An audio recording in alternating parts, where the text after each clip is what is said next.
ይቅርታ ይቅርታ አባ አንድ ጥያቄ ልጠይቃችሁ። እኔ አሃዱ እባላለሁ። በሚሊዮኖች የሚከተል ትልቅ የሚዲያ ቻናል አለኝ። ኢትዮጵያ ውስጥ የሚገኙ ቢዝነስ ኦነሮችን ነው አድቫይስ እጠይቃለሁ እና አንድ ደቂቃ እዚሁ አድቫይስ ልጠይቅህ። የመጀመሪያ ሚሊዮን ሜክ ያደረግህ በስንት ዓመት ነው? በዛ ጋር ልምጣ። ሰላም ነው? እውነት እንዴት ነህ? እኔ አሃዱ ነው የምባለው። ስምህንና በምን ስራ ነው የተሰማራው? ኑር። በምን ስራ ነው የተሰማራው? በጨረታ ስራ ነው የተሰማራሁት። ጨረታ ስራ ላይ ነው። ቢዝነስ ኦነር ነህ? አዎ።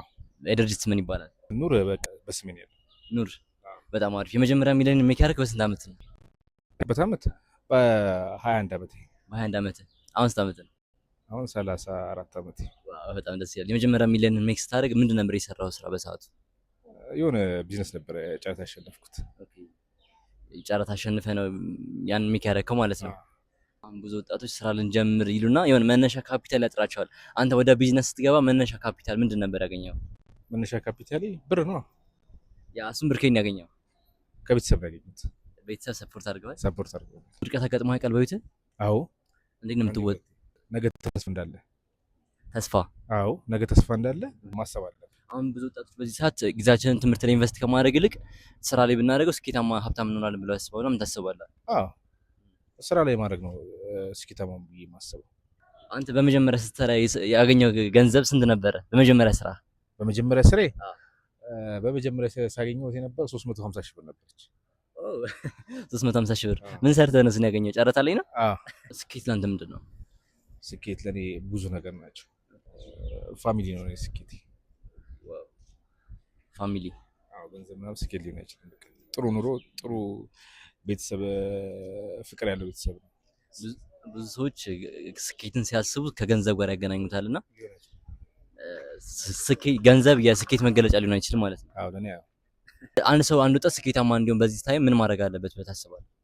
በስራው ላይ ስኬታማ እንዲሆን በስራው ስኬታማ ወጥሮ መስራት ነው ያለበት። ያው በዚህ ተዋጭ ነው ለምታስበው ኢንቨስትመንት ዘርፍ ምንድን ነው?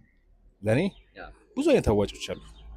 እንደ ሰው እንደተሰማራበት እንደ ሰው ማለት እንደ እያንዳንዱ ሰው ለሱ ለኔ አሁን አዋጪ ነው ብዬ ነው የማስበው። ሌላ ሰው ደግሞ እኔ ጋር ኮንስትራክሽን ሁሉም ሰው አዋጭ እንደ እንትኑ ይለያል፣ እንደ ዘርፉ ይለያል። ስለዚህ ስራችን ላይ እንደምንሰራበት ነገር ነው እንጂ ሁሉም ቢዝነስ አዋጭ ነው ማለት ነው። ሁሉም ቢዝነስ አዋጭ ነው ከእንትን ካልክበት ወጥረህ ከሰራህበት። በአመት የሰራው ትልቁ ገንዘብ ምን ያህል ነው? በጣም ትልቁ ሲክር ገንዘብን እንዴት ነው አንተ ማኔጅ የምታደርገው? ገንዘብ ማኔጅ የምታደርገው በብዙ አይነት መንገድ ነው ማኔጅ የምታደርገው። ለምሳሌ ገንዘብ ብዙ ጊዜ ወደ ስራ መቀየር አለበት ብዬ አስባለሁ። ገንዘብ እጅ ላይ መቀመጥ የለበትም ብዬ አስባለሁ። ሴቭ ማድረግ ሳይሆን ኢንቨስት ማድረግ ነው። ኢንቨስት ማድረግ አለበት ብዬ ነው የማስበው። ሴቭ ጥቅም የለውም፣ ብራችን እየወደቀ ነው ያለው። ስለዚህ ቶሎ ወደ እቃ ምናምን ለውጥ አለበት ብዬ አስባለሁ።